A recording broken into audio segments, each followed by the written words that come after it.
तुम इस दीन को क्या समझोगे? आज मैं एक एग्जाम्पल पेश कर रहा हूं, एक टेस्ट पेश कर रहा हूं जो आपके जहन में उतर जाएगा। एक बादशाह था, उसका एक लड़का था, एक औलाद है।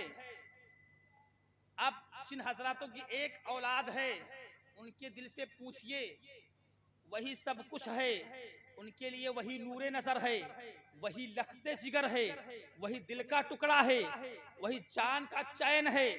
बादशाह की भी एक ही औलाद है। जब बेटा बड़ा होता है, वो बेटा जो ऐशो आराइश में पला हो, जो महलात में पला हो, मकान के चार दीवारी के बाहर ना निकला हो, जिसके पैर फर्श मखमल से नीचे ना उतरे हो, जिसकी परवरिश जमीन पर नहीं बल्कि महलात के अंदर हुए हो, जिसको सूरज की किरणों ने ना देखा हो, कितने ऐशो आराम में वो बेटा रहा होगा। जब बेटा बड़ा होता है, बाप बुलाता है, ओ बेटा यहाँ आओ। बेटा दौड़ करके बाप के पास पहुंचता है, बाप से अर्ज करता, अब्बू जान क्या हुक्म है? बाप ने कहा, बेटा अब तुम बड़े हो गए हो, अब तुम्हें कमाने की जरूरत है, जाओ कमा करके लेके आओ।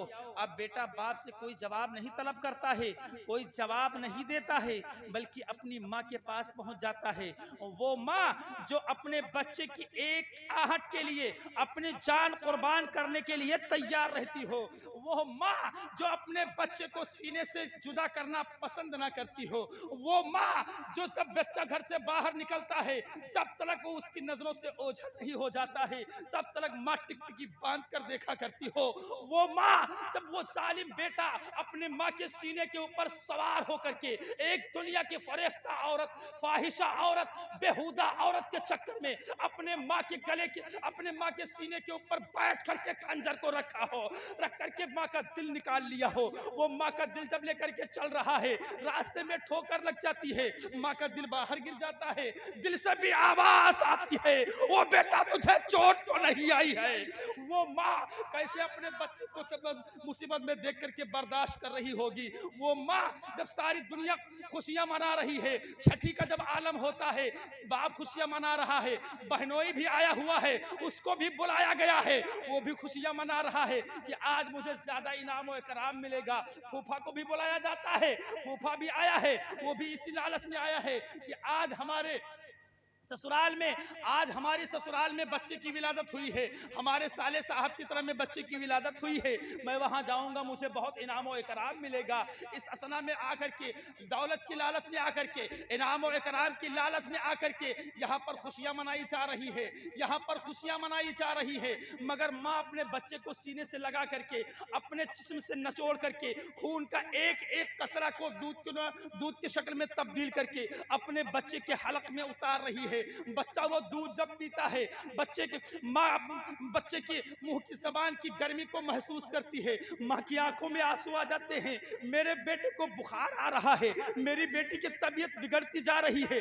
दुनिया खुशियां मना रही है, बाप खुशियां मना रहा है, बहनोई खुशियां मना रहा है, फूफा खुशियां मना रहा है, बहन खुशियां मना रही है, फूफी खुशियां मना रही है, ये तमाम रिश्तेदार मिलकर के ये खुशियां मना रहे हैं। मगर माँ का दिल सिसक रहा है, ओ बेटा तुझे तकलीफ तो नहीं आ रही है, तुझे बुखार आ रहा है। माँ अपने कलेजे में अपने दर्द को छिपा करके, माँ अपने बच्चे की तकलीफ को अपने सीने में छिपा करके और सिसक रही है, आंखों से आंसू बहा रही है। वो माँ अपने बच्चे को किस तरह से प्यार अपने बच्चे की जान के ऊपर निछावर करती है। उस माँ के पास जब ये बेटा पहुंचता है, ये बेटा जब पहुंचता है, माँ से कहता है, अम्मी जान बाप ने हुक्म फरमाया है, बाप ने कहा है जाओ कुछ कमा करके लेके आओ, तुम अब बड़े हो गए हो। अरे अम्मी जान मैं कैसे कमा सकता हूँ, ये सर हमारे बोझ होने के लायक नहीं है, ये सर हमारे बोझ नहीं उठा सकते हैं।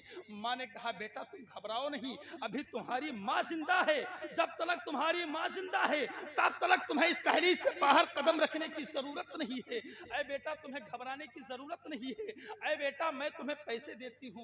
शाम का जब वक्त हो गया, माँ ने 5 रुपया दिया, और बेटे को कहा जाओ बाप को दे के आना और बता के आओ कि मैं कमा के आ गया हूँ। वो बच्चा 5 रुपया लेता है, बादशाह का लड़का 5 रुपया लेता है और 5 रुपया लेने के बाद में अपने बाप के पास पहुंचता है, बाप को 5 रुपया देता है। कहा अब्बू जान मैं 5 रुपया कमा के आ गया हूँ। बादशाह ने कहा बेटा जाओ कुएं में डाल दो जा करके। वो बेटा गया उस कुएं में डाल दिया और उसके बाद में फिर चला जाता है।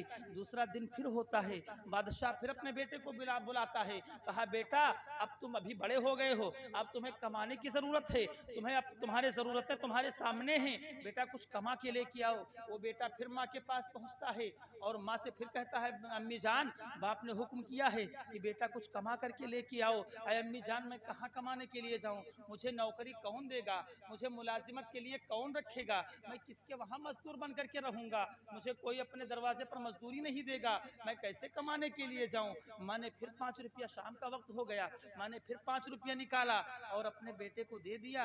बेटा ले जा करके फिर बाप की खिदमत में पेश करता है। बाप ने वही जुमला फिर दोहराया, अरे बेटा जाओ इस कुएं में डाल करके आओ। यहाँ तक कि 2-4-10 दिन गुजर गए, 1-2 दिन महीना गुजर गया, 2-3 महीने गुजर गए। माँ ने भी अपने हाथों को उठा लिया, अरे बेटा मेरा हाथ खाली हो गया है, जो कुछ मेरे पास था वो मैं तुमको देती रही हूँ, अब मेरे पास कुछ भी नहीं बचा हुआ है।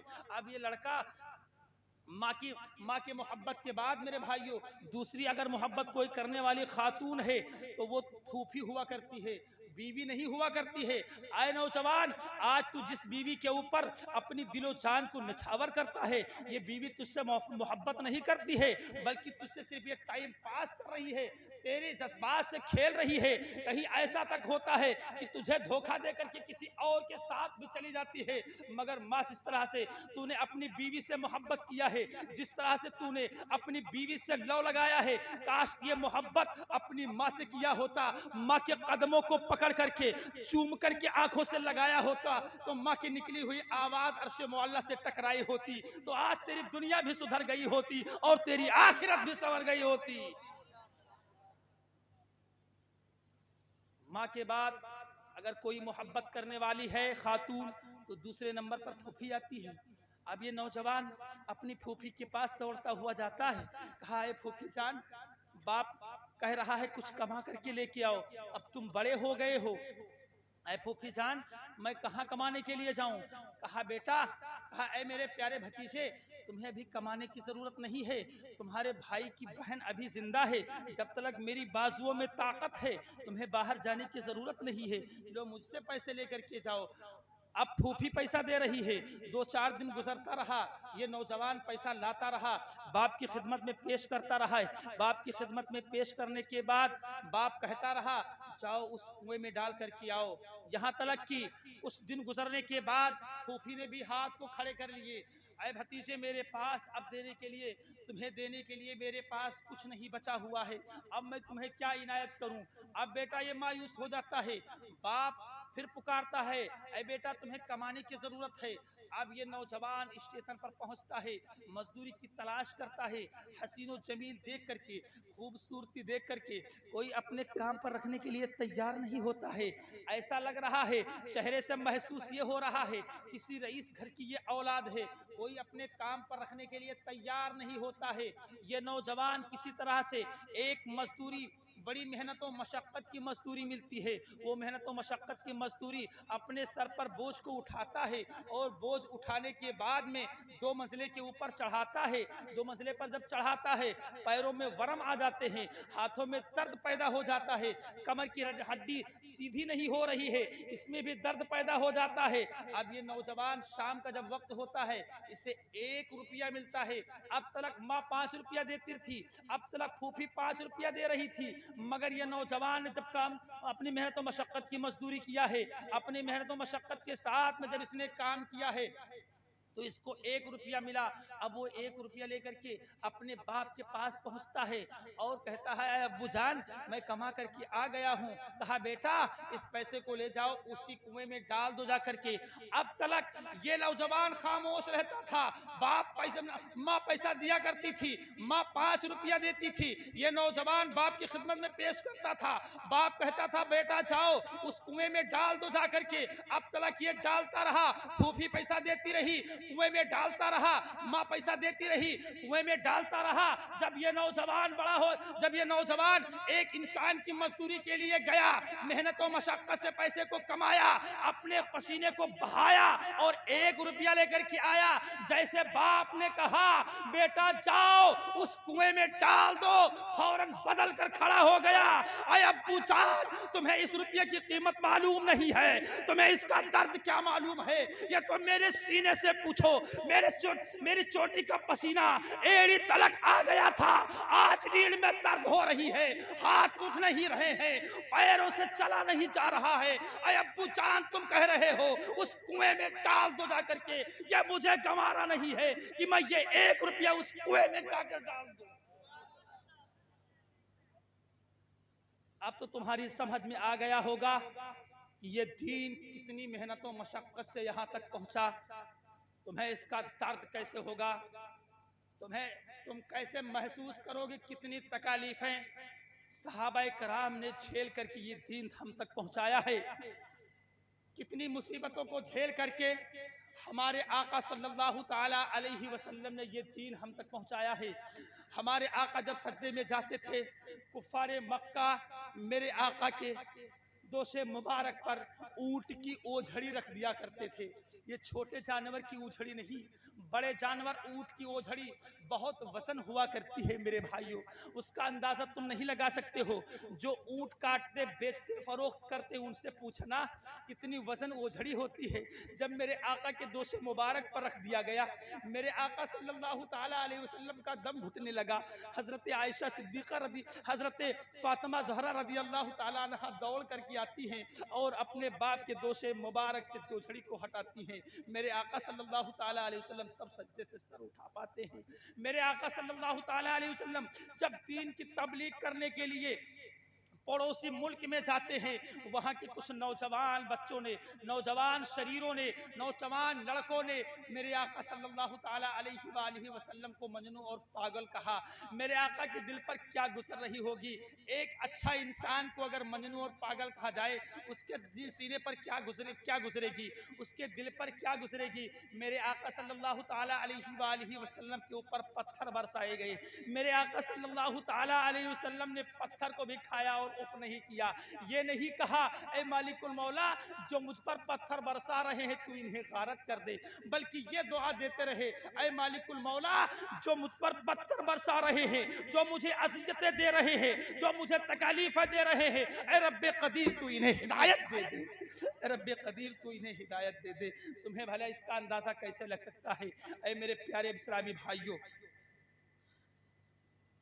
मैं बहुत दूर पहुंच गया था, आइए उसी शेर को मुलाहिजा फरमाइए। मेरा तकरीर का उन्वान तो ये था कि सीरत गौसे आज़म रज़ी अल्लाह ताला अन्हु आपके सामने बयान करूं, मगर मैं तो और कहीं निकल गया। दरूद पाक पढ़ने अल्लाहुम्मा सल्ली अला सय्यदना मौलाना मुहम्मद बारिक वसल्लम सलातो व सलाम अलैका या रसूलुल्लाह सल्लल्लाहु ताला अलैहि वसल्लम।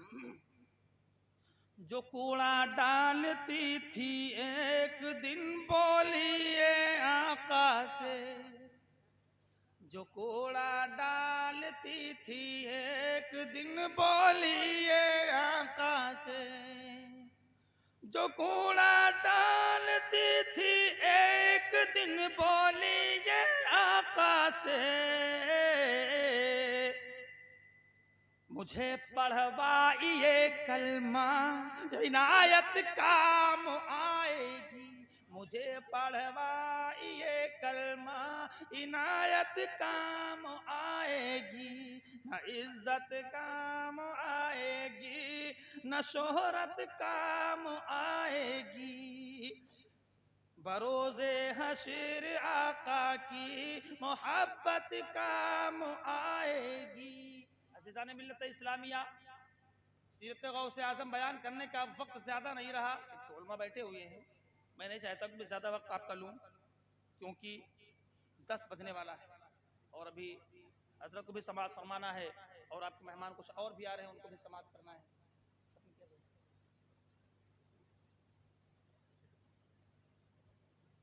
आप हजरत सुनेंगे कि बंद करें? तो दोनों हाथों को उठाकर कह दो या गौस अल मदद। हजरत सरकार दो आलम सल्लल्लाहु ताला अलैहि वालिहि वसल्लम